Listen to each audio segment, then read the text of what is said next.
नमस्कार दोस्तों, मैं हूं श्रृंगार और स्वागत करता हूं आप सभी का हमारे इस चैनल पर, जहां पर हम कार से जुड़ी बातें करते हैं, कारों की टेक्नोलॉजी से जुड़ी बातें करते हैं। आज हम काफी सेंसिटिव एक टॉपिक उठाकर लाए हैं कि यार, जब भी आप गाड़ी लेने जा रहे हैं आपके मन में कंफ्यूजन जरूर आता है कि डीजल लेनी चाहिए, पेट्रोल लेनी चाहिए। काफी सारे लोग क्लियर हो जाते हैं अगर उन्हें किसी ने समझा दिया है कि भाई ऐसे ऐसे होता है। अगर आप 2 से 4 साल से गाड़ी चला रहे हैं तो फिर आपके लिए कंफ्यूजन कम होता है, क्योंकि आपको पता होता है कौन सा फ्यूल किस प्रकार से बिहेव करता है। बट अगर आप पहली बार ले रहे हैं या फिर आपको अभी भी कंफ्यूजन है कि यार डीजल गाड़ी बेटर है या फिर पेट्रोल गाड़ी, तो ये वीडियो आपके लिए काफी हेल्पफुल रहने वाला है। वीडियो को अंत तक देखते रहिए और उससे पहले कर दीजिए सब्सक्राइब अगर आपने अभी तक सब्सक्राइब नहीं किया है, ताकि आगे भी इस प्रकार के वीडियो जब हम बनाएं तो आपको उसकी जानकारी हो। तो चलिए दोस्तों, शुरू करते हैं इस वीडियो को, जहां पर हम देखेंगे कि डीजल और पेट्रोल में से आपको कौन सी चूज करनी चाहिए। देखिए दोस्तों, ऐसा नहीं है कि डीजल गाड़ी आपको, हम ऐसा नहीं बता सकते हैं आपको कि यार आपको डीजल ही लेनी चाहिए, क्योंकि डिपेंड करता है। अगर ऐसा होता कि सिर्फ डीजल ही लेनी चाहिए तो फिर पेट्रोल गाड़ी बनाई ही क्यों कंपनी ने, और अगर ऐसा होता कि यार पेट्रोल ही लेनी चाहिए या सीएनजी लेनी चाहिए तो फिर डीजल गाड़ियां क्यों चल रही हैं, क्यों लोग उसे ले रहे हैं।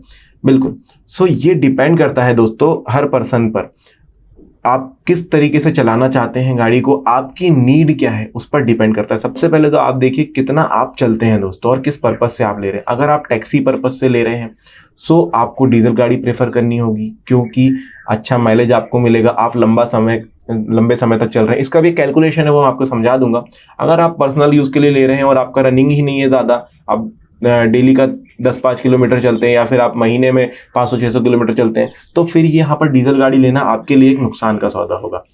तो शुरू करते हैं। 8 से 9 पॉइंट्स हैं यहाँ पर जिसमें हम इन दोनों गाड़ियों को कंपेयर करेंगे और आपको क्लियरिटी मिलती जाएगी। सबसे पहले आप अपनी नीड समझिए और फिर क्लियर होते चलिए कि यार क्या मेरी नीड होगी और ये गाड़ी कितनी उस पर खरी उतरती है। सबसे पहला पॉइंट दोस्तों, डीजल और पेट्रोल गाड़ी में सबसे पहला अंतर ये होता है कि डीजल गाड़ी जो होती है 80,000 से लेकर 1.5 लाख या 2 लाख रुपए तक आपको ज्यादा देने पड़ सकते हैं इनिशियल कॉस्ट में। जब आप गाड़ी लेने जाएंगे आप खुद समझ पाएंगे कि जो गाड़ी आपको मिल रही है 7 लाख में, वही आप डीजल वेरिएंट लेंगे तो उसका प्राइस होता है 7,80,000 या 8 लाख या 8,25,000। यहाँ पर प्राइस डिफरेंस काफी आता है।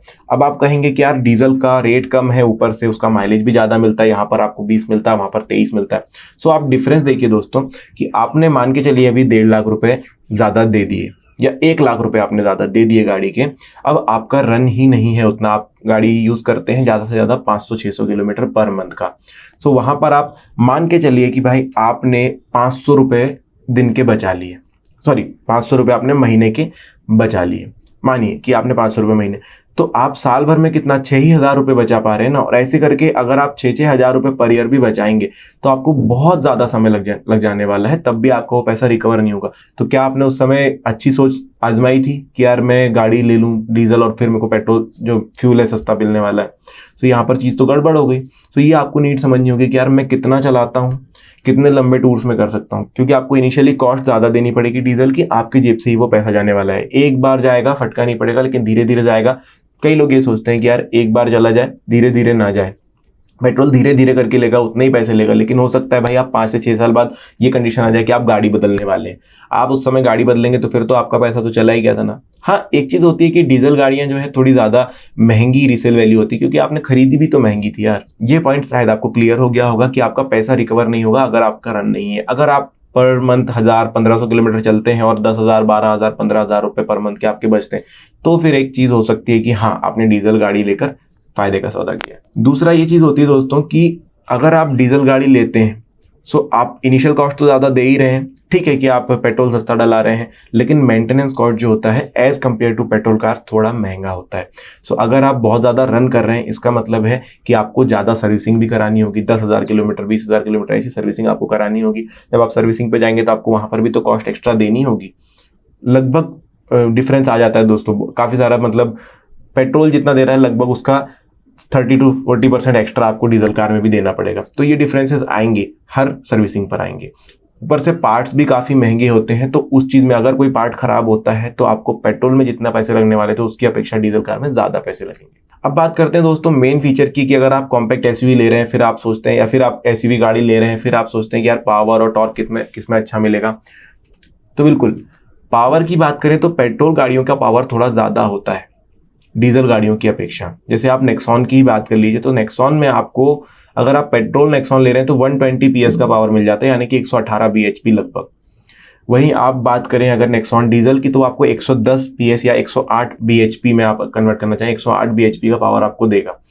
सो आप देख पा रहे हैं कि डीजल जो है थोड़ा कम पावर जनरेट करता है पेट्रोल की अपेक्षा, बट टॉर्क डीजल थोड़ा ज़्यादा देता है। इसीलिए ट्रकों में, पिकअप्स में डीजल इंजन यूज़ किया जाता है, क्योंकि टॉर्क जो है अच्छा खासा प्रोड्यूस करता है। उसकी सहायता से क्या होता है कि आपको लोड कैरी करने में आसानी होती है। बट आप कार ले रहे हैं, आप लोड कैरी करने के लिए कोई बड़ा वाहन नहीं ले रहे हैं, आप कार ले रहे हैं, आप 4 से 5 लोग बैठने वाले हैं, आप डिक्की में भी कोई इतनी चीज़ नहीं रखने वाले हैं, कितनी भारी 1500-1600 किलो की चीज़ नहीं रखने वाले।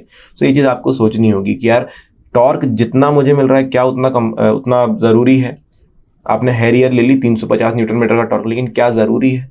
अगर नीड है कि आप बहुत ज़्यादा चलते हैं या फिर आप हिल्स पे ज़्यादा जाते हैं, तो वहाँ पर टॉर्क की ज़्यादा ज़रूरत पड़ती है, तो आपको ये चीज़ वहाँ पर परखनी है। बात करें अगर एमिशन की, तो बिल्कुल डीजल इंजन जो होते हैं थोड़े ज़्यादा एमिट करते हैं। जो गैसेस होती हैं, हानिकारक गैसेस, वो ज़्यादा डीजल इंजन में निकलती हैं। हालांकि BS6 नॉर्म के बाद काफ़ी कम कर दिया गया है, फिर भी as compared to petrol engine ज़्यादा खतरनाक गैसेस डीजल से निकलती हैं। ज़्यादा रिफाइंड इंजन पेट्रोल के होते हैं। अगली बात पे आते हैं दोस्तों, 5वें नंबर पर होता है लाइफ, कि कौन से इंजन की लाइफ ज़्यादा होगी। तो पेट्रोल इंजन की लाइफ जो होती है कभी भी डीजल इंजन के मुकाबले ज़्यादा होती है। हालांकि रीसेल वैल्यू के मामले में डीजल इंजन आगे होता है, बट जैसा कि आप किसी भी कंपनी की गाड़ी देख लीजिए, 15 साल की आपको लाइफ मिल जाती है पेट्रोल इंजन में, जबकि डीजल इंजन की लाइफ लगभग 10 से 11 साल होती है। उसके बाद वो गाड़ियां बच नहीं पाती, मतलब एकदम ऐसी हो जाती, खराब, बुढ़ापा उन पे आ जाता है, चलने में प्रॉब्लम, फिर आपको मेंटेनेंस कराते कराते आपकी जेब खाली होती जाती है। अगले पॉइंट पर अगर आए दोस्तों, तो ये होती है कंफर्ट की बात, नॉइस और वाइब्रेशन की बात। पेट्रोल इंजन जो होते हैं हल्के होते हैं, कॉस्ट तो कम है ही, मेंटेनेंस भी कम है, हल्के होते हैं, ज़्यादा इतनी मशीनें मतलब जितनी डीजल में लग रही है उसके मुकाबले कम है, तो नॉइस वाइब्रेशन भी कम आपको मिलेगा। बात करें डीजल की, तो ज़्यादा भारी इंजन होता है, तो ज़्यादा ये नॉइस भी प्रोड्यूस करता है। क्योंकि देखिए आप, सीधी सी बात है, पेट्रोल इंजन में क्या होता है कि आपका जो शॉर्ट स्ट्रोक इंजन होते हैं, यानी कि वो ज़्यादा RPM आपको प्रोवाइड कराते हैं। सीधी सी बात है, इतना समझ लीजिए, ज़्यादा RPM पे पावर आपको देते हैं। जितनी पावर एक ज़्यादा RPM पे दे रहे हैं, उतनी ही पावर इनसे बहुत कम RPM पर डीजल इंजन निकाल पाएंगे, क्योंकि वो ज़्यादा उनका जो पिस्टन है ज़्यादा मूव करता है नीचे से ऊपर की तरफ, जबकि पेट्रोल इंजन में ये चीज़ नहीं होती। इसलिए ज़्यादा नॉइस और वाइब्रेशन जो है डीजल में आपको मिलेगा। सो आप गाड़ी में भी फील कर पाएंगे। किसी भी कोई 2 गाड़ियों को कंपेयर कर लीजिए, अगर आप एको स्पोर्ट देखें, उसके डीजल वेरिएंट में बैठिए, पेट्रोल वेरिएंट में बैठिए, तो आप समझ पाएंगे कि यार हाँ, वाइब्रेशन नॉइस थोड़ा डीजल वाले में ज़्यादा है। किसी भी गाड़ी को आप देख लीजिए। अगली बात होती है दोस्तों माइलेज की। माइलेज के बारे में बात कर चुके हैं कि डीजल का माइलेज आपको ज़्यादा मिलेगा, लेकिन यही चीज़ आप पहले पे कर चुके होंगे डीजल गाड़ी लेने के लिए, जो आप रिकवर करते चलेंगे कई सालों तक। सो जैसा कि मैंने बताया था, आपको ये ध्यान में रखना होगा कि अगर आपका रन जो है 500-600 किलोमीटर है, 1000 किलोमीटर है, तो एक कैलकुलेशन आपको छोटा सा करना होगा कि यहाँ मैं कितने समय में पैसा रिकवर कर पाऊंगा। अगर मैं इतने पैसे अभी इकट्ठे दे देता हूँ कंपनी को, तो फिर कितने समय लगेंगे मुझे पैसा रिकवर करने के लिए। और तो अपने रन के आप अपने रन के हिसाब से आप एक छोटा सा कैलकुलेशन कर सकते हैं कि यार मैं इतने समय इतना चलता हूँ, अब अगर मैं इतने पैसे ज़्यादा दे रहा हूँ तो ये रिकवर कब तक होंगे। स्पेयर पार्ट्स की अवेलेबिलिटी हर जगह पर होनी चाहिए दोस्तों, ये चीज़ आपको देखनी होगी। डीजल गाड़ियों के स्पेयर पार्ट्स भी लगभग मिल जाते हैं हर जगह पर, पेट्रोल के भी मिल जाते हैं, इन दोनों में कोई भी दो राय नहीं है। बट पेट्रोल इंजन थोड़े ज़्यादा कम कॉम्प्लिकेटेड होते हैं, तो ये आसानी से जो है आप इसे सुधार सकते हैं। बट डीजल इंजन थोड़े भारी होने की वजह से भी टाइम भी बहुत लगता है और आपको खर्चा भी ज़्यादा आ जाता है। सो ये थी दोस्तों दोनों गाड़ियों में कंपैरिजन कि आपको पेट्रोल लेनी चाहिए, डीजल लेनी चाहिए। हमने आपको क्लियर किया है कि आपको किन किन चीज़ों पर ध्यान देना है। ये नहीं बताया कि आप डीजल ही ले लीजिए, पेट्रोल भी। बिल्कुल डिपेंड करता है आपके ऊपर कि आप कितना चलाते हैं, कैसे चलाना चाहते हैं। क्या आप नॉइस वाइब्रेशन से संधि करना चाहेंगे, यानी कि नॉइस वाइब्रेशन आपको चलता है बट आप फिर भी पैसे सोच रहे हैं कि यार पैसे थोड़े बच जाएंगे, थोड़ा कम डीजल का प्राइस होता है। या फिर आप ये चीज़ पर ध्यान दे रहे हैं कि यार गाड़ी वाइब्रेशन कम हो, नॉइस कम हो और मुझे 4-5 साल में रिप्लेस करनी है, तो फिर मैं पेट्रोल की गाड़ी क्यों ना ले लूँ। आई होप आपको ये वीडियो पसंद आया होगा। आगे भी इस प्रकार के वीडियो हम आपके लिए बनाते रहेंगे दोस्तों। अगर कोई चीज़ रह गई है या फिर कोई सजेशन है हमारे लिए, तो प्लीज़ कमेंट सेक्शन में लिख दीजिए। आज के लिए बस इतना ही, धन्यवाद।